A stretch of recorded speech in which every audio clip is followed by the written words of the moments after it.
Yo voy a pedir primero que haga una exposición Juan Carlos, o la vieja, que está a mi derecha. Yo lo presento, pues él es, bueno, licenciado en Ciencias Políticas y Sociológicas, estuvo de profesor en la Universidad de Puebla, es un sociólogo. Y él ha escrito multitud de artículos sobre estos temas de los últimos tiempos y tenía, por ejemplo, pues tiene muchos artículos publicados en Religión en Libertad y, en concreto, él tenía hasta hace muy poco un blog que se llamaba Guión Real, en donde seguía publicando cosas sobre los últimos tiempos. Yo lo considero, aparte de un gran amigo, una de las personas más bien informadas para todo esto de lo que sea el mundillo oscuro actual, lo que sea, y ya veréis, como siempre, tiene datos que van más allá de lo que uno imaginaba. Al otro lado tengo a Borja. Borja es una persona que es coaching empresarial, licenciado en Ciencias Económicas, etc. y empresariales. Y entonces, él su trabajo es asesoramiento empresarial personalizado. Entonces ha establecido toda una serie de asesoramiento empresarial para que en las empresas se puedan vivir los valores cristianos. Parece un Quijote dentro del mundo empresarial, pero la cosa va a más, va teniendo su éxito, ha sido conocido también en otros países, ha tenido ya cosas. Y él también tuvo su proceso de conversión pues, hace unos años, ¿no? Como muchos de nosotros, y entonces me llevó a él. Entonces, pues yo creo que también es otro punto de contraste, tal como ve él en este momento, pues los valores desde su área y cómo se están viviendo en el mundo. Y al final, pues, bueno, también podéis preguntar cualquier cosa de lo que hemos hablado o de lo que no hemos hablado. Y ahora, pues llega el momento, pues vamos a ver lo que queráis. Estamos aquí para, primero, entonces vamos a hacer unas exposiciones cada cual, y tampoco voy a limitarla del tiempo de otro. Lo que sí que voy a deciros es que la exposición que va a hacer Juan Carlos tiene que ver con algo muy importante del capítulo 11 y capítulo 13 del versículo del profeta Zacarías. Son capítulos oscuros que hablan de 3 pastores. Él tiene una interpretación que a mí me gusta mucho y que creo que sería muy interesante empezar por ahí, y creo que es lo que él quiera. Y dicho esto, pues no tengo más que decir, simplemente le paso a él el micrófono y... Muchas gracias, Antonio. Bueno, yo vengo aquí a apoyar a Antonio. Vengo aquí a apoyar a Antonio porque Antonio es una persona que arriesga mucho. Es de los pocos que se atreven a decir las cosas en plenitud. Y hoy día no hay mucha gente que se atreva a avisar a la gente de la que se nos viene encima, ¿verdad? Uno de los pocos que nos están poniendo los puntos sobre las IES sobre el tiempo escatológico que estamos viviendo es Antonio Llago. Entonces, a mí ha habido gente que me ha dicho: ¿cómo vas a ir a hablar en el seminario de Antonio, que venga constantemente, está dando fechas que nunca se cumplen y no sé qué y no sé cuántos? Este tipo de interpretaciones son interpretaciones con poco fundamento y que no saben llegar hasta el fondo de las cosas. Yo vengo a apoyar a Antonio porque admiro la obra de Antonio, porque conozco a Antonio, porque sé el tiempo que dedica no solo a la investigación de las cosas que luego nos ha explicado, que es mucho tiempo, y que es un tiempo de lectura, que es un tiempo de investigación, que es un tiempo que consume muchas energías, que no cualquiera las puede hacer. También es un hombre que, y eso me consta, que es un hombre de profunda oración, y es un hombre de profunda fe y de una vocación clarísima. Y eso a mí me vale más que toda la investigación. Como yo sé que Antonio es un hombre que está con el Señor, merece que se le apoye. Se puede equivocar en alguna concreción concreta, y él mismo lo reconoce cuando dice esto puede pasar o no pasar, o venir más adelante o venir más atrás. Hoy lo ha dejado perfectamente claro, ¿verdad? No ha dicho esto va a ser, a lo mejor sí, la fecha del 17, del 13 de abril del 17 del milagro no se cumpliera, pues habría que revisar cosas, etcétera, etcétera, ¿no? Pero son hipótesis de trabajo con mucho fundamento, ¿eh? Entonces, una cosa es que las manejemos como hipótesis de trabajo y otra cosa es que se rechacen cuando, como me consta a mí, mucha gente las rechaza por una especie de celos, ¿no? Como de celos intelectuales. ¿Quién se cree este señor que es para decirnos a nosotros lo que va a pasar aquí y allá? Esos celos hacen mucho daño, porque el demonio hoy día se mete por medio para desacreditar a las personas que le están combatiendo. Y una de las personas que le está combatiendo a fondo es Antonio Yagüe, y por eso yo estoy aquí para ayudarle. Hecho esta introducción,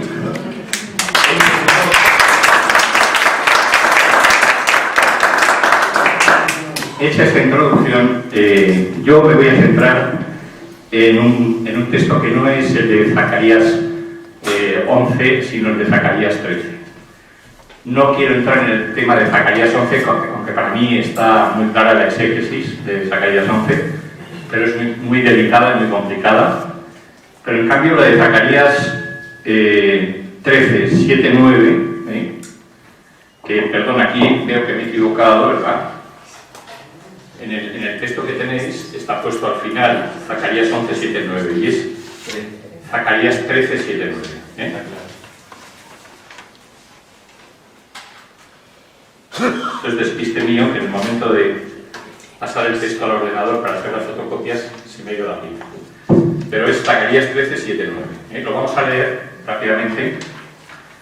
Despierta espada contra mi pastor y contra el hombre de mi compañía, oráculo de Yahvé Sabaoth.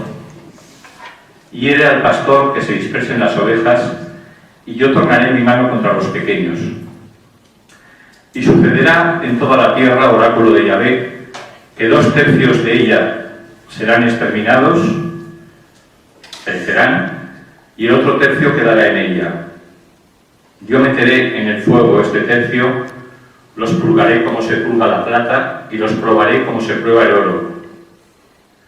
Invocará en mi nombre y yo le responderé, diré, él es mi pueblo, y él dirá, Yahvé es mi Dios.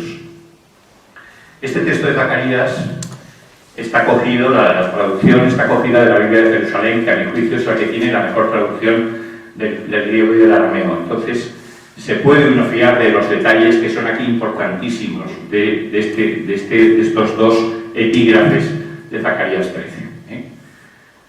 Lo primero que veis aquí es: despierta espada contra mi pastor y contra el hombre de mi compañía. Primer dato clave que nos da Zacarías.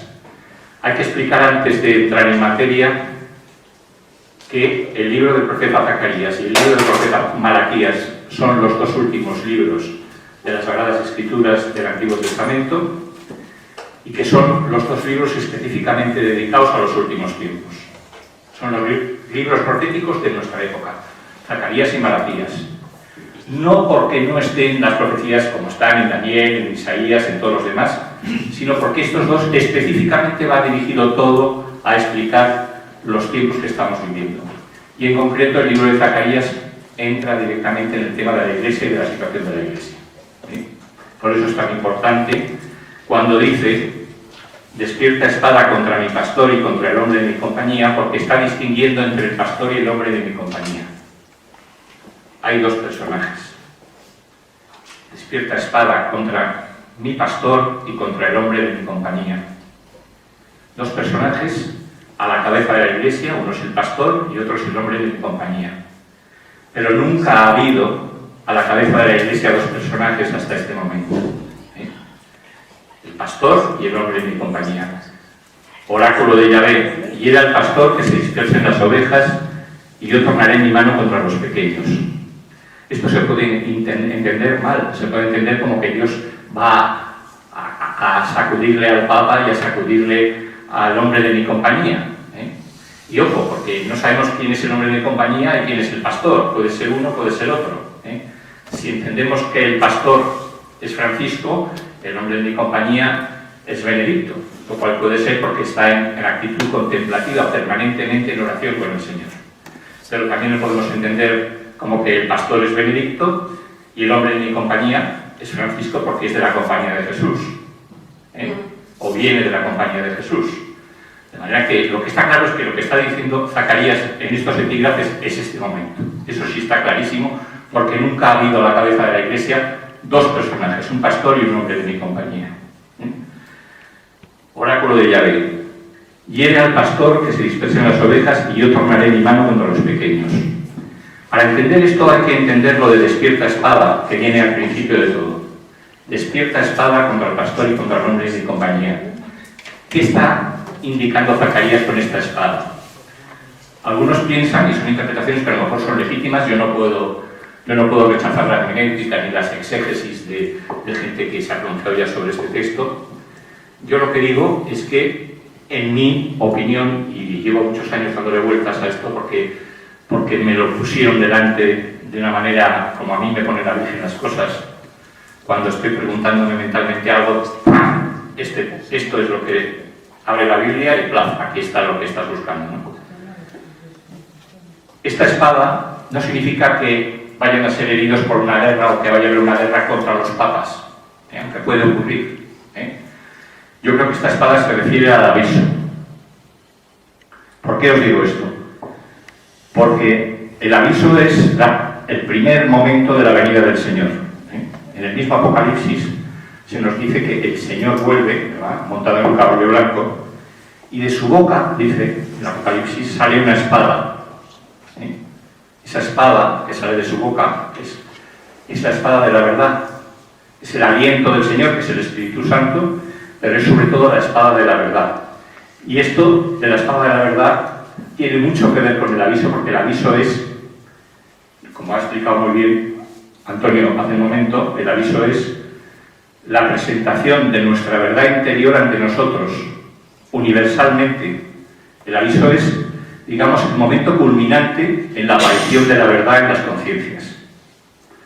Y entonces, lo que está diciendo aquí es que el aviso va de alguna manera fulminante a influir en los dos personajes que están a la cabeza de la Iglesia, que va a provocar en ellos una serie de cosas, no sabemos cómo, ni sabemos por qué, pero que en el momento que se produzca esto, yo tornaré mis manos contra los pequeños, y sucederá en toda la tierra, oráculo de Yahvé, que 2/3 serán en ella exterminados y el otro tercio quedará en ella.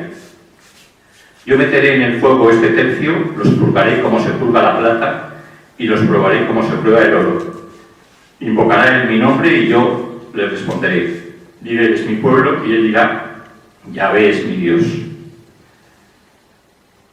Nos está diciendo Zacarías que en el momento en que ocurra esto, lo que sea, que va a sacudir a los dos personajes que dirigen la Iglesia en este momento, empieza todo lo demás. Y esto confirma todo lo que ha dicho Antonio. La gran tribulación final, su punto de arranque profético, según el profeta Zacarías, se produce en el momento en que el aviso sacude de alguna manera la estabilidad suprema de la Iglesia. Porque cómo lo hace, de qué manera, eso no sabemos, cada uno se va a ver. Me imagino que cuanto más alto estás en la escala de la Iglesia, más responsabilidad tienes y más tremendo es el juicio y más tremendo es lo que te encuentras cuando veas la realidad. Y esto hace cambiar muchas cosas. Esto es importantísimo porque confirma que no estamos a 30 años, que no estamos a 20 años, que no estamos a 2 años, porque el pastor y el hombre de compañía están por su edad en el límite de lo que puede ocurrir. ¿Se entiende? Uno tiene 78 años y otro está cerca de los 90. De manera que 80 Francisco y 80 y 90. Sí, están, o sea, como son los dos, y sabemos que el aviso les va a afectar a los dos juntos, el aviso no puede tardar demasiado. Zacarías nos está diciendo que es inminente. O sea, lo mismo que Yahweh nos ha dicho por otras profecías y otras exégesis, lo está diciendo Zacarías. Y yo quería sacarlo aquí porque es importantísimo que se vea que no dependemos, para decir esto, ni Yahweh, ni yo, ni nadie de los que estamos diciendo esto, no dependemos solo de revelaciones privadas, sino también de la hermenéutica posible y necesaria de los grandes profetas del tiempo, relativos a nuestro tiempo.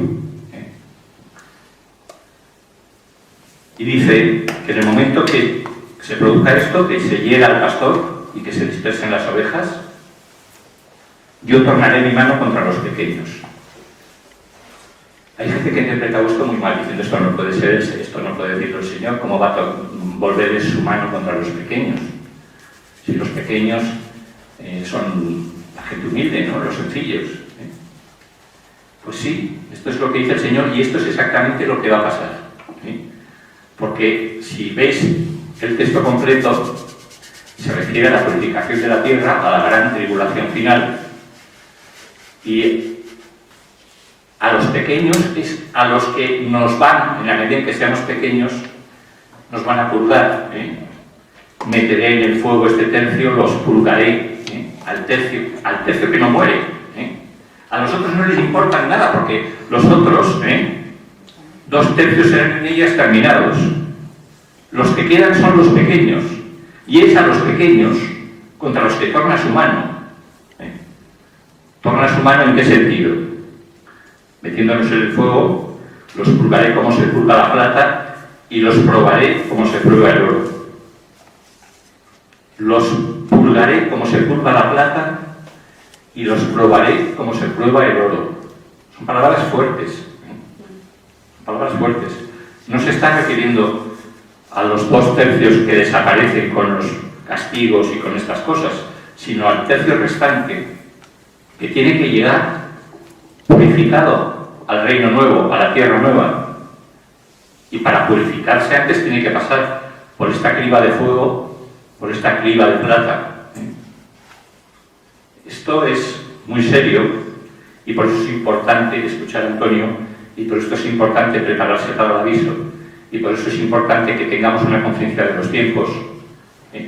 Y a mí me interesa, porque ya las partes, digamos, de las secuencias de tiempo y de las previsiones las ha dejado muy claras Antonio, pero a mí me interesa ir a la otra vertiente, que es la vertiente espiritual, porque la Virgen está muy preocupada porque no hay una suficiente cantidad de gente preparada para lo que se nos viene encima. No os creáis que los lloros de las imágenes que están constantemente produciéndose por todas partes, imágenes de la Virgen llorando sangre, sudoraciones, puedo citaros infinitas, esto no es ninguna broma, o sea, esto es porque la Virgen está realmente preocupada de lo que se nos viene encima sin estar preparados. No va a ser sencillo, no va a ser sencillo. Y tornaré mi mano contra los pequeños es lo mismo que decir, tornaré mi mano contra los que no van a desaparecer porque los voy a mandar fuera de la tierra, sino tornaré mi mano contra los que se van a quedar, que van a ser probados fuertemente, porque antes de que se produzca el triunfo final, los fieles a Cristo vamos a sufrir una situación muy difícil que ya ha empezado. Y a mí me interesa mucho insistir en que esto no va a ser fácil y que esto no va a ser cuestión de curiosidad, de conocimiento de los tiempos, que esto va a ser una cuestión diferente, que va a ser una cuestión de santificación personal. Que la Virgen está empeñada en una lucha para crear el hombre nuevo, por eso les llaman los pequeños. El hacerse pequeños, la batalla por la humildad, es la batalla de la Virgen en estos tiempos. La Virgen quiere la radicalidad en nosotros del Evangelio, y el Evangelio es el Evangelio de los pequeños, es lo que dice el Señor. Los niños heredarán la tierra, ¿verdad? Los mansos y los humildes, los pequeños. Por eso es tan importante el tema de la humildad, la renuncia al proyecto personal, la falta de protagonismo, la ausencia de ambiciones, el dejarse, la consagración que significa dejarlo todo en manos de ella, y ella no está consiguiendo en todo lo que ella querría que se produzca ese cambio. Y ella es la que está, como muy bien sabéis, ella es la que está cambiando en su seno a esa humanidad para llevarla a la nueva situación. Si ella no consigue cambiar por completo a esa gente, transformando la imagen de su hijo en su seno, es un fracaso de la Virgen.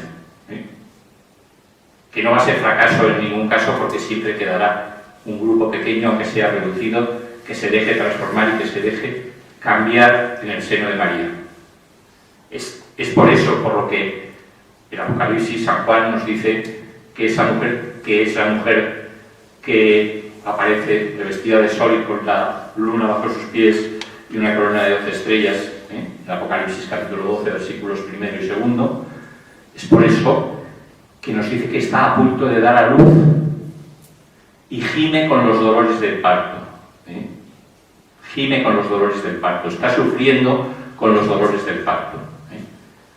Esto no significa que no tenga razón Antonio cuando dice que es el parto del hijo varón que es el gran monarca, porque hay una simbología que puede ser una simbología personal de una persona concreta, pero hay una simbología global en la que el hijo varón es la nueva humanidad que la Virgen está transformando en su seno, y le está costando tanto que San Juan dice literalmente que está padeciendo tormento.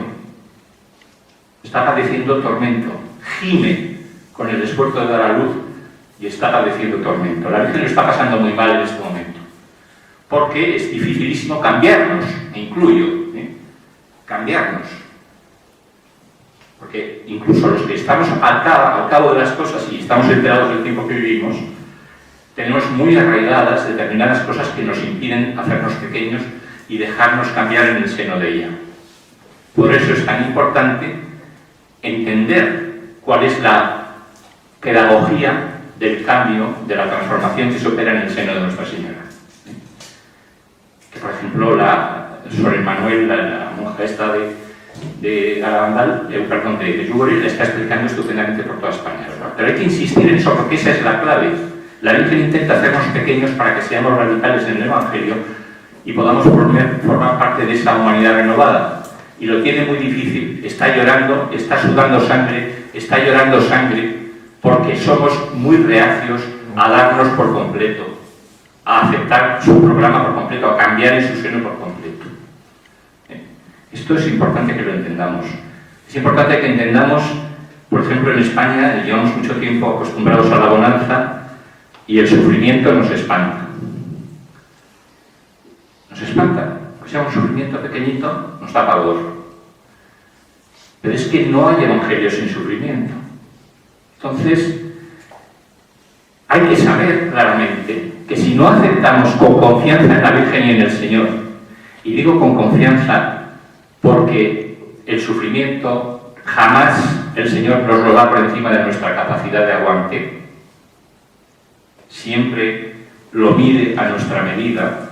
Pero para aceptar esto tenemos que tener confianza, porque Él no nos lo muestra antes. Él puede mostrarnos como si nos fueran a colgar en la cruz igual que a Él, pero sé perfectamente que no aguantamos eso, y no nos va a dar eso.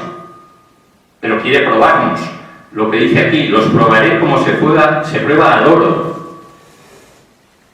Nos están probando ya. En este momento nos están probando.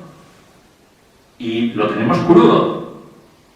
Porque el más pequeño sufrimiento nos espanta y no entendemos que estar con el Señor es aceptar ese pequeño sufrimiento con confianza, sabiendo que no se nos va a dar nunca por encima de nuestras fuerzas. Y sin ese pequeño sufrimiento no hay transformación ni imitación de Cristo.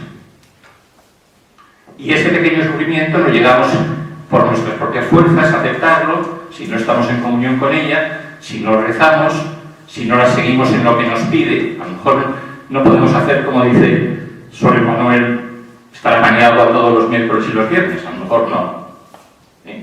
Pero quitarnos la cerveza, por ejemplo, los miércoles y los viernes sí está a nuestro alcance, o los dulces.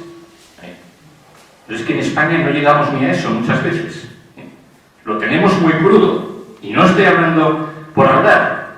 Es que con la apostasía que se está produciendo generalizada en la Iglesia, con una especie de inercia que arrastra al grueso, los que no estén muy unidos con María y se transformen en este sentido de la pequeñez, van a ser arrastrados por la apostasía, aunque crean que lo saben todo y aunque sean apóstoles de los últimos tiempos, entre comillas. Porque va a ser dificilísimo alzar la voz para oponerse o para manifestar la sana doctrina cuando todo el grueso eclesiástico se ha deslizado en una dirección contraria. Y que conste que no estoy señalando diciendo no, estos en concreto o el Papa, no. Si aquí no es una responsabilidad de una persona en concreta ni de... No. Si se entiende la exégesis de Zacarías que está en el otro capítulo, en el 11, se entiende que no es el problema de una persona, es un problema de conversión. Un problema de conversión.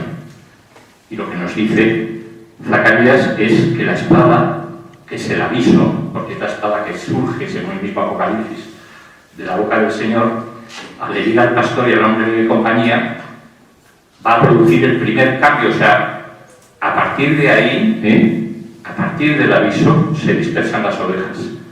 Fijaros bien que no dice se dividen las ovejas, que sería un cisma. No dice se dividen, dice se dispersan. ¿Por qué dice se dispersan? Porque la confusión que hay hace que cada oveja prácticamente, o cada familia de ovejas, tenga o vaya a tener su propia interpretación de los acontecimientos. Entonces, no es que se vaya a partir en dos, es que se va a partir en infinitos pedazos, durante un tiempo limitado, naturalmente. Esto es lo que decía Antonio, la crisis de la Iglesia viene después, le sucede una resurrección de la Iglesia, una gloriosa resurrección de la Iglesia. Pero antes vamos a pasar estas cosas, y si no estamos preparados, lo vamos a pasar muy mal. Y yo esto que conste que no lo digo de una manera pesimista, lo digo de una manera muy optimista, porque el secreto es la confianza y tengo la certidumbre absoluta de que la Virgen se va a acabar saliendo con la suya y nos va a llevar a todos. De hecho, ya nos lleva poco a poco, a tirones, pero nos va llevando por el camino que ella quiere, y acabará consiguiendo ese resto que necesita para plantarle cara al anticristo y para llevarnos a la tierra nueva.